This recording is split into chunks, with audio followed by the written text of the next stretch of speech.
storm came every night on Cathara's Reach, and that was why the Vorkai had chosen it. Lieutenant Jessa Merrick had heard it before she saw it. A low, subsonic throb that pressed against the inner ear like a thumb on a bruise. Cross from the escarpment in waves that made the dust jump from the cracked red earth. She had been told it was a natural phenomenon, a geomagnetic discharge unique to this moon's proximity to the gas giant it orbited. She had been told a lot of things before they dropped her unit into the canyon system. Most of those things had turned out to be incomplete. She crouched behind the collapsed ruin of what had once been a hydroponic shelter. The colonists called this place the Barrow, a ridge settlement that had been prospering before the Vorkai arrived. And she watched the lights move along the escarpment wall, 500 meters above. Not weapons fire, something slower, something deliberate. Lab lights. Han, she said it quietly. The way you say the name of someone sleeping, who you're not sure you should wake. The man beside her didn't move for a moment. He had one knee down in the grit, and his left hand pressed against his side, where the body armor had done most of its job, but not quite all of it. When he finally shifted, she heard the sound his breathing made, that careful, rationed quality. Like a man counting coins he knows won't stretch.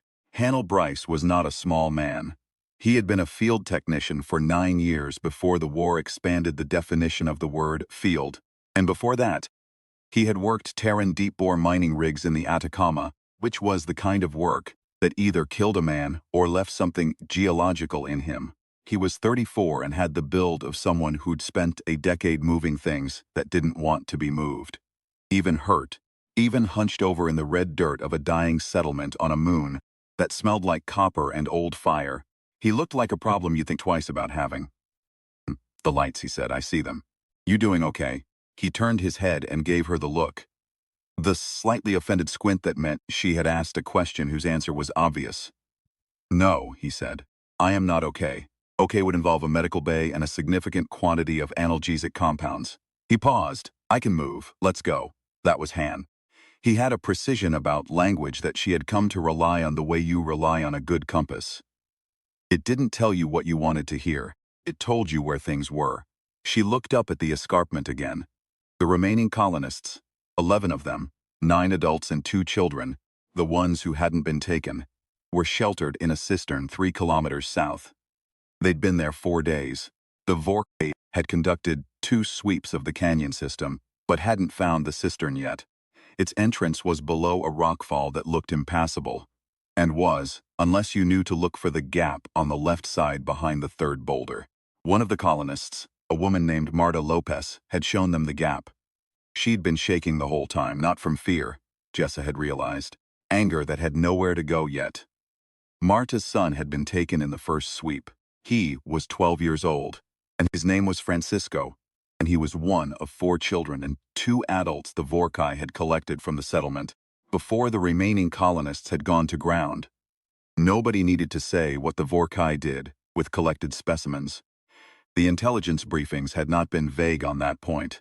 The Vorkai called it reconfiguration. Terran military intelligence community called it forced neural replacement, a process by which the Vorkai excised the higher cognitive functions of a living organism and replaced them with a synthetic architecture of their own design, creating what amounted to a very large, very obedient tool. The organism's original neural tissue was repurposed as the connective layer for the synthetic implant. The body continued to live. The person did not. Jessa had read the clinical language in the briefing document and felt the way you feel reading something that is technically true but fundamentally wrong. The way a correct answer on the wrong test is still a wrong answer. She had 6 people left in her unit. 2 were holding the canyon's southern mouth. 2 more were running communications from the cistern, maintaining the locator beacon that was currently their only hope of extraction. The 6th, Corporal Dev Tanner, was somewhere on the escarpment's eastern face, working toward the facility's secondary access point, and had not checked in for 40 minutes. She and Han were the ones going in the front. Front is generous, Han had said when she'd told him the plan. There is no front, there's just less defended. That's all front ever is, she'd told him. He'd conceded the point. They moved across the open ground between the ruins and the escarpment's base in 2 stages, using the terrain the way they'd been doing it for 4 days. Reading the shadow patterns, moving in the seconds between the facility's exterior scan pulses, staying low. The scan pulses were not difficult to evade once you understood their interval, which was every 47 seconds, and not the 52 that the briefing had estimated. Jessa had clocked them manually on their first night in the canyon, lying flat in the dust for 3 hours with a stopwatch app and a profound appreciation for patience. Han moved well despite the wound. He moved the way damaged things sometimes move when the damage has been incorporated, rather than accommodated, not around the pain but through it, his body making small continuous adjustments that required no thought because they came from somewhere beneath thought. She'd seen it before in people who'd taken hits in the field and kept going. There was a gear, down below panic and calculation, where the body just decided what it needed to do and did it. She kept glancing at him anyway. The blood had soaked through the field dressing at some point in the last hour. She did not say anything about it. He knew. Saying it would be insulting. The base of the escarpment was a natural overhang of dark volcanic rock, and tucked beneath it, half concealed by the shadow, and a growth of something reddish and fibrous that passed for vegetation on Cathara's Reach, secondary maintenance hatch, that the Vorkai had installed during their initial occupation of the monastery complex. The monastery was not really a monastery. It was a pre-war Terran research outpost, long decommissioned, whose architecture vaguely resembled something monastic if you were looking at a low-resolution satellite image and making assumptions. The Vorkai had expanded it significantly. The lights that moved on the escarpment came from the upper levels. The hatch was locked. Han looked at it for 4 seconds, then looked at her, and she handed him the kit without being asked. He had it open in 80 seconds. She'd seen him take 3 times as long, on the same class of lock when he was at full capacity, which told her the wound was costing him something she couldn't see. Inside, the air changed immediately, still and mineral smelling, a faint electrical charge that she felt in her back teeth. The facility ran on harvested storm energy, the same geomagnetic phenomenon that made Cathara's Reach attractive to the Vorkai researchers. All that lightning perfectly regular, perfectly powerful. The briefing documents had been admirably specific about this. The Vorkai facility on Cathara's Reach was not a military installation. It was a research station. The people running it were scientists. She had stopped finding that distinction. Comforting somewhere around the 2nd day, the interior of the facility was organized in a way that felt almost bureaucratic in its tidiness. The Vorkai had their own aesthetic. Smooth organic curves in their architecture, surfaces that absorbed rather than reflected light, a preference for certain frequencies in the red to ultraviolet range that served their visual biology, and made the corridors look, to human eyes, like the inside of something that breathed. There were no guards on the lower level. The Vorkai had not, apparently, anticipated a ground insertion from the canyon side. Their security posture was oriented toward the settlement approach, which was where Jessa's unit had been conducting its entirely deliberate series of distractions for the past 48 hours. They moved up. The first level up from the maintenance access was storage, equipment, consumables, samples in sealed containers that Jessa made herself not look at too closely. The second level was operational quarters, currently empty. The facility staff of 11 had a work cycle that put most of them in the upper research section at this hour. She knew this from 47 hours of observation, and from a partial infiltration Dev had run 2 nights ago that had cost them their last 2 surveillance drones, but had given them the staff rotation schedule. The third level was what they'd come for. She heard it before she reached the landing, a low, continuous harmonic, almost subsonic, that she felt in her sternum more than heard with her ears. The storm energy conversion system, and beneath it, barely audible, what she would later struggle to describe to the debriefers. Not quite a voice, not quite a sound. Something that had the shape of distress without the specific frequencies of it, like the echo of something that had been screaming and had stopped.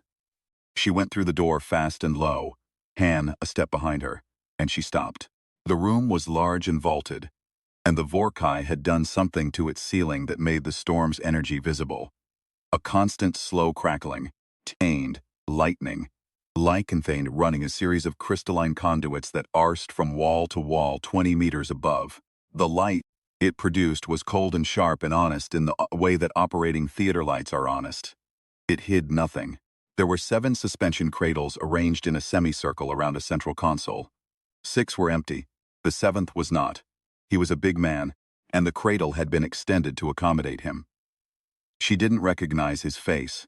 It was not one of the missing from the Barrow's manifest, but she recognized the Terran Colonial Work Registry tattoo on his forearm, and the remains of civilian labor coveralls, which meant he'd come from one of the outer stations, possibly one of the 3 smaller settlements in the Kanjan system that had been swept before Jessa's unit had arrived.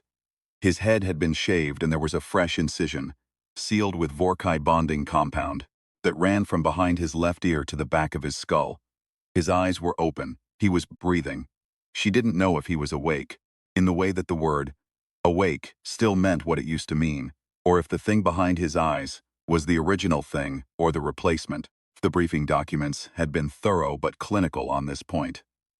The procedure took between 18 and 22 hours. It could be reversed if caught within the first 4 hours of completion. After that, she looked at the console. She looked back at him. She looked at the door they'd come through, and the door on the opposite side of the room that led toward the upper research section, which the Vorkai staff would be working. Han, she said. I see him. The procedure time. Where are we on? The console will have the timestamp. He was already moving toward it, favoring his right side, and she watched him scan this interface with the particular focused economy of a man who understood instrumentation and had no patience for anything but the relevant data.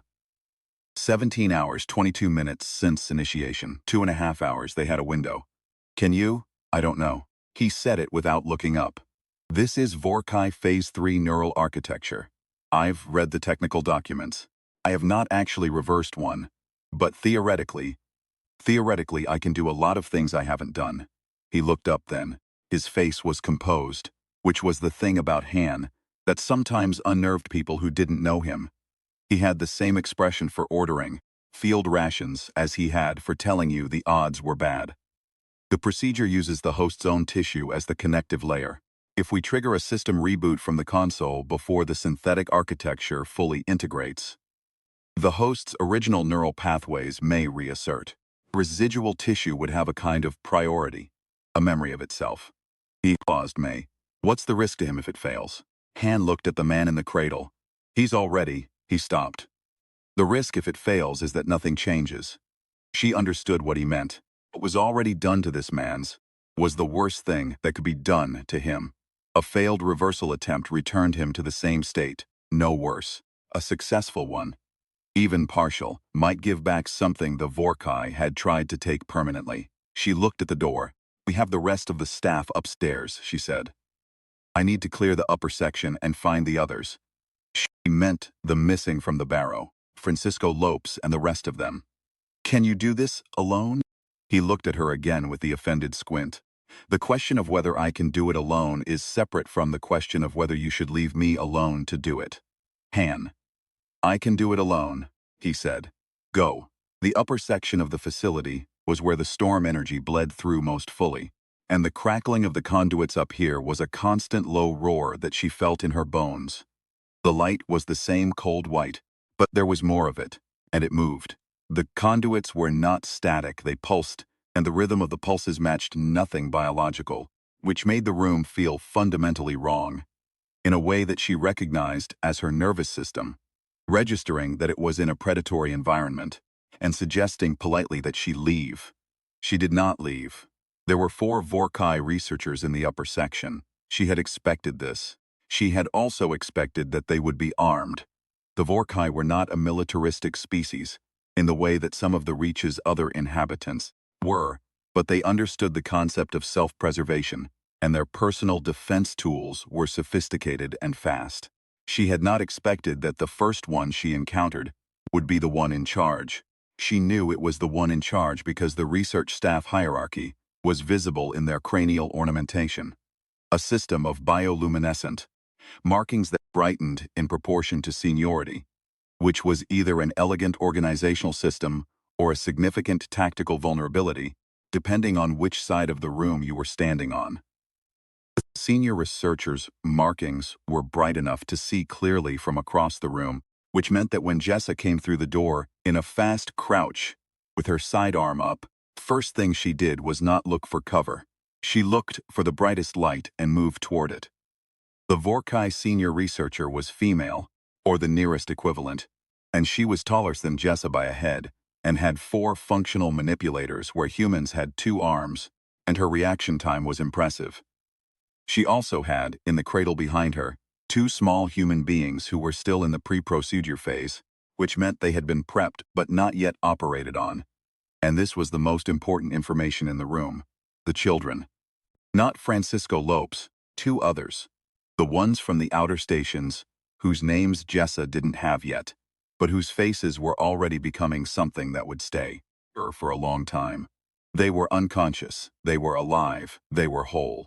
She had about 2 seconds before the senior researcher completed the movement. Her 4 arms had already begun, and so she made a decision that the tactical doctrine she'd been trained in would not have recognized as doctrine. She put her weapon on the floor, not away, not holstered, on the floor in front of her in plain sight. The senior researcher stopped. The Vorkai were not a species that communicated through voice the way humans did. Their primary language was a combination of bioluminescent, pattern and subsonic vibration. But they had been in contact with Terran civilization for 11 years, and the researchers who worked in colonial contact zones were required to learn trade standard, the pigeon that had evolved in the gap between species. Jessa had been informed of this in the briefing documents. She had spent some of the past 4 days refreshing her trade standard. "I'm not asking you to surrender," she said. "I'm asking you to listen." The senior researcher's markings shifted. The pattern change meant something. Jessa wasn't fluent enough to read it precisely, but she read the hesitation in it. "You are going to lose this facility," Jessa said. "My unit has your location, and our extraction is already in motion, and when it arrives, it will bring enough force to end what you're doing here. I know you understand that. You're a scientist, you understand threat assessment." She kept her voice level. Not aggressive, not pleading. Tone you use when you are telling someone a true thing, and you want them to understand it is true. "I'm asking you to do something that scientists sometimes do, which is stop an experiment when the cost of continuing is higher than the cost of stopping." She watched the markings. She had no idea if this was going to work. She had not done this before. She had trained for approximately none of this specific situation. What she had was 4 days of watching these beings move through their routines, enough observation to understand that the senior researcher had twice countermanded aggressive sweeps of the canyon system and twice chosen a more conservative approach. Not out of mercy, Jessa suspected, but out of a kind of scientific fastidiousness, a preference for controlled conditions over escalation. And she had the 2 children in the cradles behind the researcher, who were still intact, told her that the timeline of this particular experiment had been careful and deliberate. Careful, deliberate people could sometimes be reasoned with. The senior researcher said something in trade standard that was grammatically imperfect and tonally flat in the way of someone using a learned language under stress. "You cannot reverse what has been done. One of your subjects has been in procedure for 17 hours. My technician is attempting a reboot of the integration sequence." She watched the markings flare. "I know you believe it can't succeed. I'm telling you it's being attempted. If it succeeds, what does that tell you?" The markings shifted again. She could not read them. But the senior researcher did not complete the movement her arms had been preparing. "The others," Jessa said. "The ones you've collected and haven't processed yet. Where are they?" Shh. They were in a holding section 1 level below the upper research floor, in a row of individual stasis cradles that the Vorkai used for specimen preservation. They were all alive. They were all intact. They were all, as far as Jessa could determine from a rapid visual assessment, unprocessed. The Vorkai had a preparation sequence that left visible markers on the skin around the incision site and none of the people in the holding section had those markers. Francisco Lopez was the third from the left. He was 12 years old and he was asleep, or the Vorkai equivalent of a sleep that had been administered to keep him still, and his hands were folded on his chest the way someone had placed them there. And Jessa stood there for a moment that was longer than she intended. She hit the emergency release on all 6 stasis cradles. Then she went back down to Han. He was still at the console when she came through the door, and he did not look up when she entered, which was not like him. He was doing something with both hands on the interface. A rapid, sequential pattern, repeating, adjusting, and the man in the cradle was making a sound. Not the echo of something that had been screaming. A different sound, lower, more sustained, and intermittent, like signal trying to find its frequency. Status, she said. 31 minutes, Han said. I found something in the integration log. The synthetic architecture uses the host's tissue as a carrier, but the carrier still has a structure. It's not passive, it responds. If you introduce the right pattern of stimulus through the reboot sequence, the carrier tissue starts to. He paused, and in the pause she heard him doing something she rarely heard from him, which was searching for words. It starts to assert itself. It has a kind of priority. Like I said, a memory of itself. Is it working? Something is working. He finally looked up. His face was doing something she didn't have a word for. He said his name. She looked at the man in the cradle. His eyes were still open, and still not quite tracking. But the sound he was making had resolved into something closer to rhythm, and she thought she couldn't be certain that she could hear in it the rough shape of consonants. What's his name? Han looked back at the console. He said it twice. I think it's Brower. Cale Brower. Colonial registry that matches. Outer station worker reported missing 6 weeks ago. He adjusted something on the interface. He also said, I'm not certain of the second word, but I think he said cold. He said his name, and then he said he was cold. She felt something move through her that she was not going to identify out loud in the middle of a compromised enemy facility with several hours of still ahead of them and a wounded technician beside her who she needed to stay functional. She picked up the emergency thermal wrap from the supply kit at her belt and crossed the room and spread it over the man in the cradle. He did not react to it visibly, but the sound he was making changed, became a little quieter, a little steadier, something that had found a direction and was moving toward it. Keep going, she told Han. Obviously, he said. The extraction came 3 hours and 40 minutes later.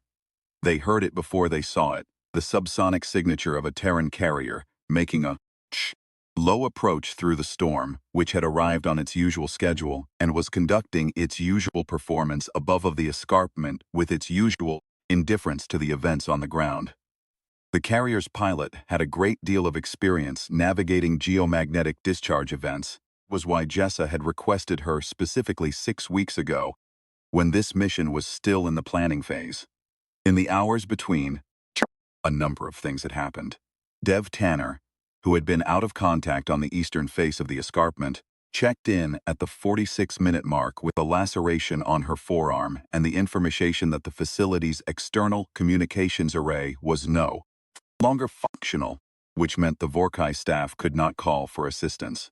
She had done this without being asked, and without explaining how, and Jessa did not ask.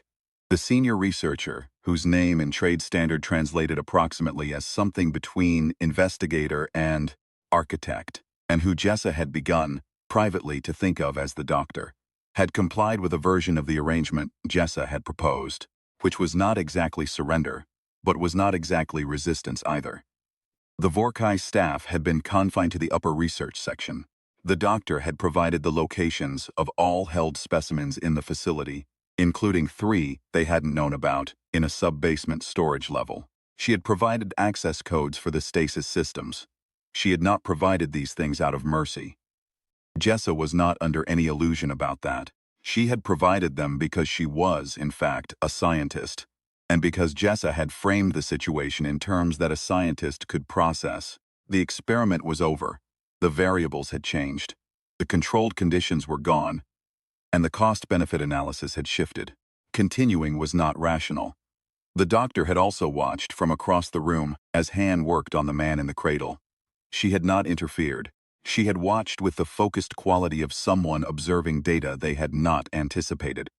At one point she had asked, in her imperfect trade standard, how Han had identified the stimulus pattern, and Han had told her, without looking up, that he'd worked from the integration log's own record of the host tissue's initial response to the synthetic architecture.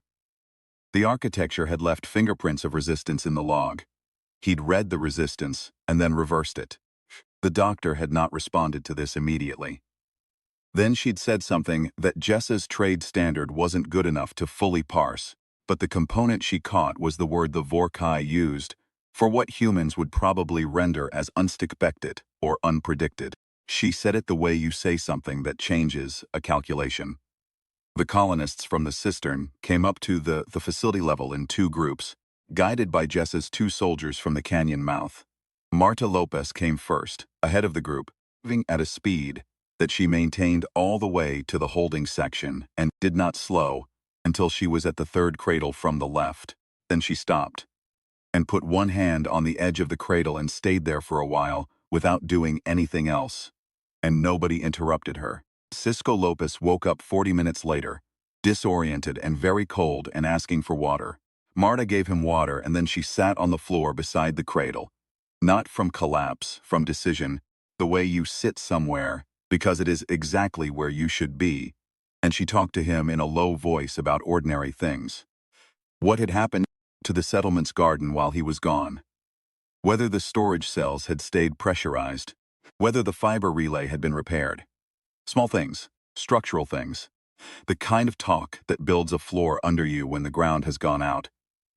Jessa watched this and thought about what Han had said, the memory of itself, the carrier tissue asserting its own priority. She went back to the research room. Cale Brower was still in the cradle. He was conscious now in a way that was different from before. His eyes tracked. And when Jessa came in, he turned his head toward the sound of her footsteps, which was a neurological response that the synthetic architecture, at its full integration, was not supposed to be capable of. Han was at the console slower now, running a diagnostic that he'd been running for an hour. "Tell me," she said. "The integration has partially reversed. The synthetic architecture is degrading. It's losing coherence because the host tissue isn't providing the connective function it needs. Without the host tissue acting as passive carrier, the architecture doesn't have a platform to integrate from." He paused. "The original neural structures are reasserting. Not all of them. Some of the tissue was damaged during the initial procedure. There will be gaps." He paused again. "But the person is mostly there." She looked at Brower. He was looking at the ceiling. His expression was, she didn't have a word for it. It was the expression of someone taking inventory of a space they thought they'd lost. "Mr. Burr," she said. He turned his head toward her again. His voice, when it came, was rough and slow, like something being played at slightly the wrong speed. He stopped. "I was cold." "I know," she said. "We put a thermal wrap on you." He seemed to be examining the word, human. Yes, not them," she said. No, he closed his eyes. He kept them closed for a moment that was long enough that she was beginning to reach for her medical scanner.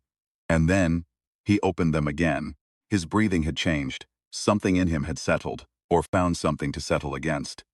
"My name," he said, "is Cale Brower. The outer station, Lithic Survey Station 7. "Yes," she said. "I remember." He stopped. "I remember most of it." She believed him. She thought about what it would be like to remember most of a thing, and not the rest. She thought about what the gaps must feel like, and whether they were the kind of gaps that healed, or the kind that you learned to walk around. And she thought that it didn't matter which kind they were, because either way you learned to walk around them, because the alternative was standing still, and people didn't generally stand still. "We're getting you out," she said. "You and the others. There's a carrier coming." He looked at the ceiling again. Outside, the storm was at its peak now. She could hear it even through the facilities. Walls, the continuous electrical percussion of it, the energy the Vorkai had come here to harvest, the conduits hummed. "I heard that," Brower said. "Storm." "While I was," he paused. "I could hear it. Whatever they put in my head, it didn't touch the part that could hear the storm." She thought about that. The carrier tissue. The memory of itself. the host pushing back from the parts that were still its own, finding the seams in the foreign architecture, refusing to be entirely covered over. Some things, it turned out, went deep enough that you couldn't reach them with a scalpel, or a synthetic implant, or 11 years of interstellar contact that had not included, anywhere in its voluminous documentation, sufficient preparation for what it felt like to be the thing standing between a species that understood itself and a species that wanted to use that self as raw material. But some things went deeper than that. The carrier set down on the flat ground at the escarpment's base at 0400 local. In the middle of the storm, the pilot had navigated, with the exact combination of technical precision and relaxed profanity, that made her the right choice for this extraction. Jessa had worked with her on 2 previous operations. She understood the way some people understand weather, and some people understand machines, not as obstacles, but as systems with their own logic, their own readable patterns. They loaded the colonists first. 11 people from the cistern, 12 from the facility. 23 in total, of whom 3 required stretcher transport, and 2 required the kind of continuous verbal reassurance that was its own form of medical care. Jessa's soldiers did this without being asked, talking people through the boarding ramp and into the carrier's passenger bay, keeping the voices level and the information simple. We're going. You're safe.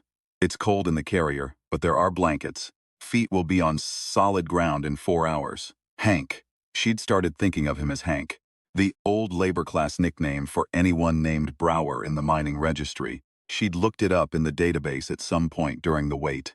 Walked under his own power down the ramp, and across the flat ground and up the carrier's boarding ramp. He walked slowly, and he put his hand on the railing, and twice he stopped and seemed to be recalibrating something internal. But he walked, unaided, under his own direction. She watched him board and felt something she decided not to name. The doctor, the senior Vorkai researcher, was the last person Jessa spoke to before boarding. The facility staff had been confined and would be taken into custody by the Terran Colonial Authority forces that would arrive within 6 hours. Following the beacon signal, Jessa's communications team had been broadcasting for the past 4 days. There was nothing more to negotiate and nothing more to say, technically. But the doctor was standing at the upper facility's observation window as Jessa crossed the flat ground, watching the loading operation below, and their eyes met through the transparent steel. Jessa's dark and human and exhausted, the doctor's large and lateral and the color of something deep, and Jessa stopped. She was not going to wave. That would have been absurd. She looked at the doctor for a moment, and the doctor's bioluminescent markings did something that Jessa could not interpret and would not be able to reconstruct accurately later when the debriefers asked, but which she would describe as not regret. Exactly. Because she was not sure the Vorkai had regret in the same structural way, more like an adjustment. A recalculation. The expression of an entity that has received information that changes the model. Then she turned away and walked up the ramp. In the carrier, 2 hours out, Jessa found Hank Brower in the forward observation bay. He was sitting in the folding seat near the porthole, looking out at the storm below. They were still in Cathara's Reach's upper atmosphere, and the storm's electrical architecture was visible from above as a constant, slow-moving net of light across the surface. He had a thermal blanket around his shoulders and one of the carrier crew's coffee cups in his hand, though she was reasonably sure no one had offered him coffee, which meant he had navigated his way to the galley independently and found it himself. She sat down across from him. For a while neither of them said anything. The storm moved below them like something that had been happening for a long time and intended to keep happening. The gaps, Brower said finally. The ones your technician mentioned. He turned from the porthole. His voice was still slow, still that slightly wrong speed quality, but it was steadying as she listened. Some of them are. I know something was there. I can feel the shape of where it was. Names. I think there were names. People from the station. We can work on that, she said. There are specialists, neural mapping teams. They've done this before. He looked at her the way you look at someone who is telling you a true thing that isn't fully true. Have they? Not this. Not this specifically. Not this specifically, she admitted, but close enough to know that the shape of a thing isn't the same as losing the thing. If the shape is there, there's something to work with. He considered this. Then he looked back out the porthole.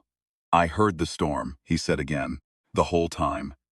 Whatever they put in there, it couldn't reach the part of me that was listening to the storm. I don't know what that part is. What you'd call it. She thought about Marta Lopez on the floor beside Francisco's cradle, talking about the garden, and the storage cells, and the fiber relay. About the thermal wrap and a man saying he was cold. About hands moving in a pattern he'd extrapolated from the fingerprints of resistance left in an alien system's own integration log. I think you'd call it being a person, she said. He didn't answer that. But he didn't look away from the storm either, and after a moment he lifted the coffee cup and drank from it and set it back down on his knee, and there was something in the gesture. The specific, unthinking quality of it, the gesture of someone who had been drinking coffee since before the war, and would be drinking coffee after it. The gesture of an enormous continuity that included and exceeded, and would outlast everything the Vorkai had tried to do in that room. That felt, to her, like an answer of a different kind. The debrief took 4 days. Han's wound turned out to be worse than he had characterized it during the operation, which surprised no one who knew him and which he characterized, in the post-op medical assessment, as consistent with the operational requirements. The surgeon who treated him said something about operational requirements that Jessa didn't catch, but that made the medical tech beside her hide, smile. Dev Tanner received a commendation for the communications array work, which she accepted with the specific expression of someone who is pleased and is not going to show it. The colonists from the Barrow were resettled on a station in the system's inner belt, while the colonial authority assessed whether Cathara's Reach be reoccupied safely. The assessment was ongoing. Marta Lopez, asked by the assessment team whether she intended to return to the settlement if the situation was resolved, said yes without hesitation. And when asked why, she said that the garden needed work and the fiber relay still hadn't been fixed. And she said it the way you say something that is obviously true. The way you say north is that direction. The way you say the storm comes every night. The 3 children from the outer stations were reunited with their families. The 2 children from the upper research floor of the facility, the ones who had been prepped but not yet processed, who Jessa had found behind the doctor, went home without any physical intervention having been performed on them. And they were fine, were going to be fine in the way that fine is a destination you approach rather than a state you occupy. Cale Brower spent 3 weeks in the neural mapping facility on Station Orin. The team there, who had not worked with exactly this situation before, but had worked with enough adjacent situations to know which principles applied, found that the gaps were smaller than they'd initially assessed. That some of what seemed lost was simply temporarily inaccessible, depressed beneath the retreating architecture of the Vorkai implant, waiting for the pressure to lift. Not all of it came back, some of it didn't. He would know for the rest of his life which parts of his memory had a slightly different texture. He would know that the different texture was from the fact that those memories had been rebuilt from surrounding information, rather than directly covered, and he would know this the way you know where a scar is, not because it hurts but because it's there. He went back to lithic survey work the following year. Different station, different canyon system, same work. He was good at it, and he had been good at it before, and it turned out that whatever they'd done to him hadn't touched the part of him that understood rock strata and bore angles and the specific patience required to spend all day extracting data from something that had been silent for a very long time. He told this to a journalist who found him 18 months later for a story on the long-term effects of Vorkai reconfiguration on human survivors. He said it the way Marta Lopez had said the thing about the garden, matter-of-factly, looking at something just past the journalist's shoulder, his hands around a coffee cup. The journalist asked him what it had been like in the facility while it was happening. He was quiet for a moment. Then he said, "I could hear the storm. They couldn't take that. I don't know why they couldn't. Maybe there's a part of you that goes down far enough that nothing reaches it. Or maybe the storm was just loud enough." He paused. "I'd like to think it was the first one." The journalist asked him if he thought the Vorkai would stop. He considered the question seriously, which was one of the things the journalist noted in her eventual article. The way the survivors of reconfiguration tended to take questions seriously, as if they'd become reluctant to treat anything as rhetorical. "No," he said, "I think they'll adjust their model. I think we surprised them. And I think that matters more than stopping them. Because what it tells them is that their model was wrong. That the thing they thought was just carrier tissue has properties they didn't account for." He set the coffee cup down. "That's the thing about people. You can try to map us. But the map is never complete. There's always something the map didn't predict." The journalist asked if he meant that as a warning to the Vorkai, or as a reassurance to humans. He smiled. The first time he'd smiled during the interview, the journalist noted, though he had not seemed unhappy before. "Just careful." "Both," he said.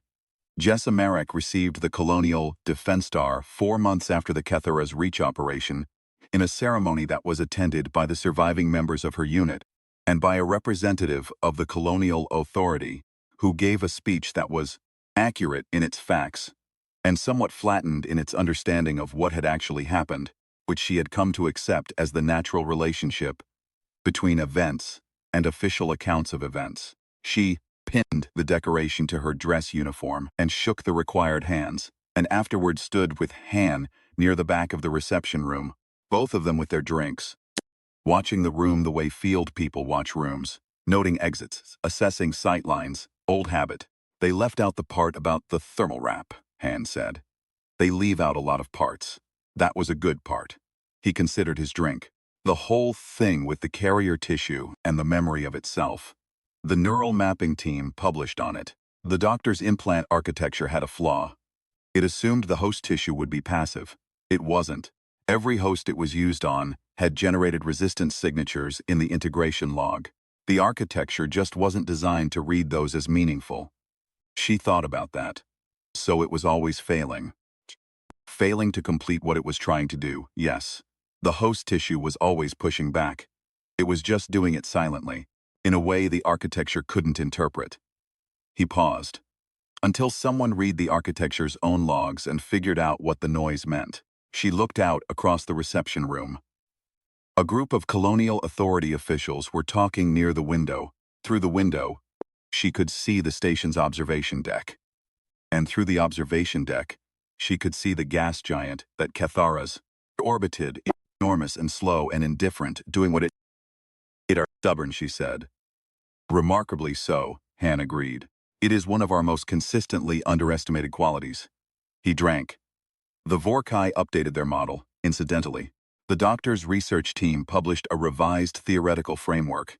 It describes human neural architecture as, I'm translating from the Vorkai, academic register, which doesn't map perfectly, anomalously resistant to architectural replacement due to properties not yet fully characterized. She laughed. It surprised her, the laugh. How fully it arrived. From somewhere that had been doing something else while all the rest of it had been happening. "Properties not yet fully characterized," she said. "Properties not yet fully characterized." He raised his glass. "I thought that was quite good." She raised hers. Outside, the gas giant rolled on in its orbit, and the storm on Kethara's Reach. Still down there, every night, reliable as physics, as indifferent as the universe, and as constant as the people who had learned to hear it through everything, to keep hearing it when nothing else remained. The storm crackled and discharged, and filled the sky with light, somewhere in the research wing of Station Orin. A neural mapping team was writing up a finding about the properties of human tissue under pressure, and somewhere in a canyon system on a red moon, the garden was being worked, and the fiber relay was finally being fixed, and the stored things were being counted, and the ordinary architecture of a life was going back up beam by beam, the way ordinary architectures always go, slowly, carefully, with full knowledge of what it had cost to lose it, and full intention of not losing it. Again, and in a lithic survey station on the inner belt, a big man with a scar behind his left ear was reading rock strata and noting bore angles and listening, maybe in some part of him that had never stopped, to the specific quality of silence that exists inside stone. The same stubborn, patient, Antiques, silence that had been there long before anyone had tried to reach in and rearrange it, and that would be there long after. Some things go deep enough that nothing reaches them. Or maybe the storm is just loud enough. Either way, it was enough.